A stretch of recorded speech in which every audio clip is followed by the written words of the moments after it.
તો અમદાવાદમાં રસ્તા પર ભિક્ષાવૃત્તિ કરી રહેલા બાળકોના ઉજ્જવળ ભવિષ્યને લઈને શહેરની સી ટીમે અભિયાન હાથ ધર્યું છે.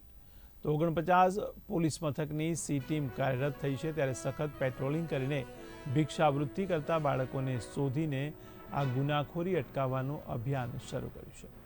ત્યારે આ અંગે મહિલા ક્રાઇમ બ્રાન્ચના એસીપી હિમાલા જોશીએ જણાવ્યું છે કે આ કામગીરીનો મુખ્ય ઉદ્દેશ બાળકોને પુનર્વસન તથા શોષણથી સુરક્ષિત કરવાનો છે. આ કાર્યવાહીમાં સંયુક્ત પોલીસ કમિશનર, ક્રાઇમ બ્રાન્ચ તથા નાયબ પોલીસ કમિશનરની સૂચના અનુસાર દરેક પોલીસ સ્ટેશનની સી ટીમ કામગીરી કરી રહી છે. ત્યારે પેટ્રોલિંગ દરમિયાન અલગ અલગ વિસ્તારોમાંથી કુલ 18 બાળકોને રેસ્ક્યુ કરવામાં આવે છે. ત્યારે જુવેનાઇલ જસ્ટિસ એક્ટ 2015 અંતર્ગત ગુનો દાખલ કરવામાં આવ્યો છે અને ભિક્ષાવૃત્તિ કરાવનાર આરોપીઓ વિરુદ્ધમાં કાયદેસર કાર્યવાહી કરવામાં આવી છે. ત્યારે તપાસના ભાગરૂપે બાળકોનું મેડિકલ ચેકઅપ કરી બાળકોનું પુનર્વસનની કામગીરી હાથ ધરવામાં આવશે.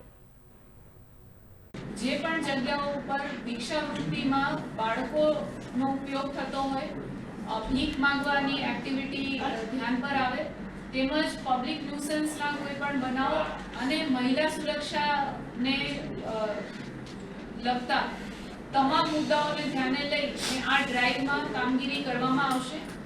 આ અનુસંધાને કુલ 49 પોલીસ સ્ટેશન્સ જે અમદાવાદ સિટીના પોલીસ સ્ટેશન્સ છે, તેમાં દરેક પોલીસ સ્ટેશનની સી ટીમ્સ આમાં કામગીરી કરી રહી છે.